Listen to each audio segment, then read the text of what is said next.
இன்றே டவுன்லோட் செய்து உங்கள் ஃபேவரட் ஷோக்களை என்ஜாய் பண்ணுங்க. அந்த விஜய் பார்த்தாளா? டேய், இவ்வளவு சத்தம் போட்டு கத்துறோம், அவ பார்க்காமலா இருப்பா? சைலண்டா மேடம் அவ ரூம் வாசல்ல நின்னு முழு ஃபைட்டையும் ரசிச்சிட்டு இருந்தா. அவ முகத்துல இருக்கிற சந்தோஷத்தை பார்க்கணுமே நீங்க ரெண்டு பேரும். அப்போ விஜய் நம்ம விரிச்ச வலையில விழுந்துட்டா. இனி அப்போ அவளை நம்ம இஷ்டத்துக்கு ஆட்டி வச்சு நம்மளோட சொத்து எல்லாத்தையும் வாங்கணும்.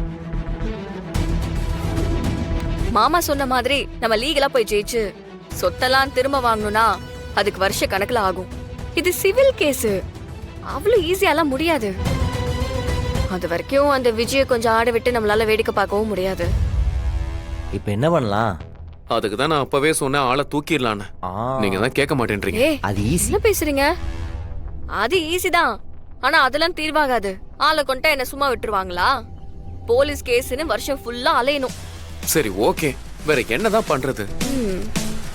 கேஸ் ஒரு பக்கம் நடக்கட்டும். அவ எப்படி ஒரு சதியாட்டம் ஆடுறாளோ அதே மாதிரி நாமளும் ஒரு கேம் ஆடலாம். முள்ளாலதான் எடுக்கணும். கண்மணி இப்போ ரிவீல் ஆயிட்டா, அதனால அவ என்னென்ன பிளான் பண்றான்னு நமக்கு தெரியாது. சோ அதை கண்டுபிடிக்கிறது கொஞ்சம் கஷ்டம். அவ பக்கம் நம்மள ஒரு ஆள் அங்க இருக்கணும்.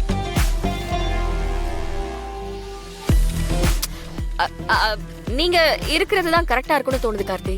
என்ன நானா? ஐயோ, ஏற்கனவே அவ கூட ஒன்னா இருந்து நான் அவஸ்தைப்பட்டதெல்லாம் போதும். இல்ல இல்ல இல்ல கார்த்தி, இது அந்த மாதிரி வேண்டாம், இது வேற மாதிரி.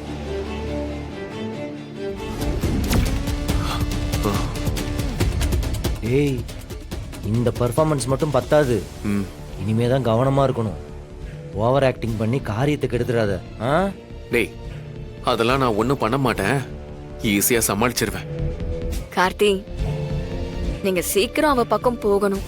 அப்பதான் நம்ம எல்லாரும் நினைக்கிறது நடக்கும். அப்புறம் இந்த விஷயம் பிருந்தாக்கு கூட தெரிய வேண்டாம். அதான் எனக்கு கொஞ்சம் கவலையா இருக்கு.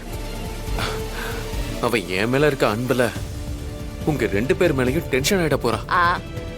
அதெல்லாம் பாத்துக்கலாம், என் தங்கச்சி தானே, நான் சமாளிச்சுக்கிறேன். எல்லாருமே இது நமக்குள்ள நிஜமான சண்டைன்னு நினைக்கணும். எந்த சிச்சுவேஷன்லயும் இந்த சீக்ரெட்டை ரிவீல் பண்ணிடாதீங்க. ஓகே.